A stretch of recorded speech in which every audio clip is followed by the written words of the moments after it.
Hello, YouTube, or Facebook, or whoever's watching this.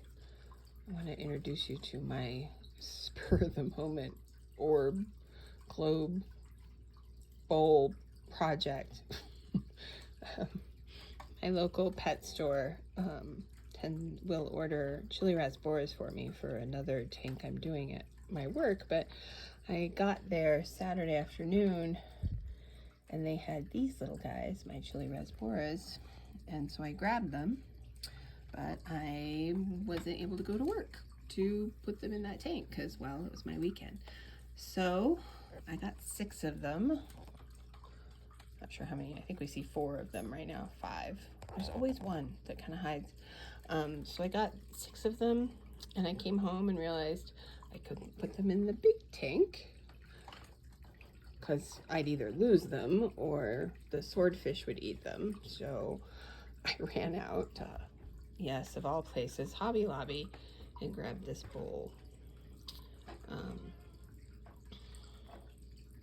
And as you can see, they're swimming away.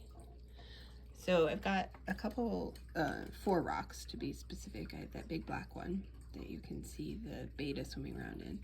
It's a really cool one. It's, I don't know if I can get a better view over here. Yeah, there you go. It's, and then this one here is the same. So I got that, and then I put these 2 in. Piece of wood that I think I will put some moss on to make it look more tree-like. And then I have this big piece of wood sticking out of it. Excuse me, it's morning. So my hardscape I tend to get while walking the dogs along the river, and that's where I got this stuff, which is why the water in here is still kind of tan. It's because of the wood that's in it. For a substrate, I used dirt, organic soil that I put in the microwave to get rid of anything. There's actually not a lot in there. And then the sand. Both things came from, I think, Home Depot. The sand is just basic sand that you buy from them. It was a really small bag. And then the organic soil. So I'm hoping it turns out okay.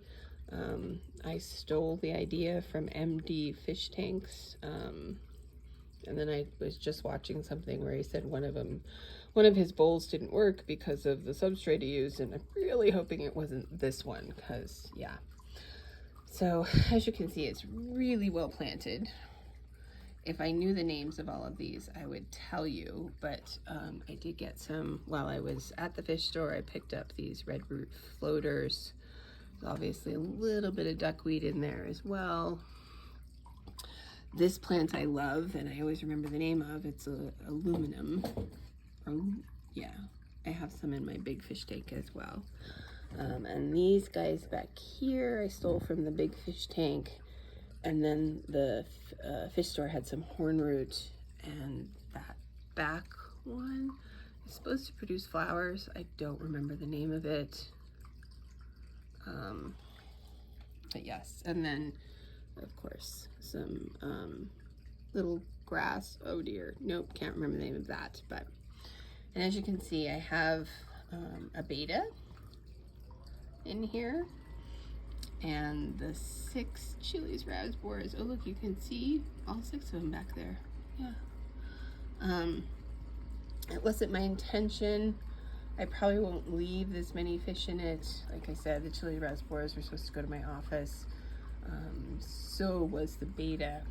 So I'm not really sure what I'll do with this tank in the long run. I don't know if I'll leave these guys in it or let it cycle better. It is only a couple days old now. What you should know about that is they have either fish in tank cycle or fish out of tank cycle. And I've learned that no matter if you do it with the fish out, you inevitably have to do the same things, even if you did a cycle outside of putting fish in. Because when you put fish in it, it's all changed and it's all messed up, and you still have to do water changes. So, excuse me.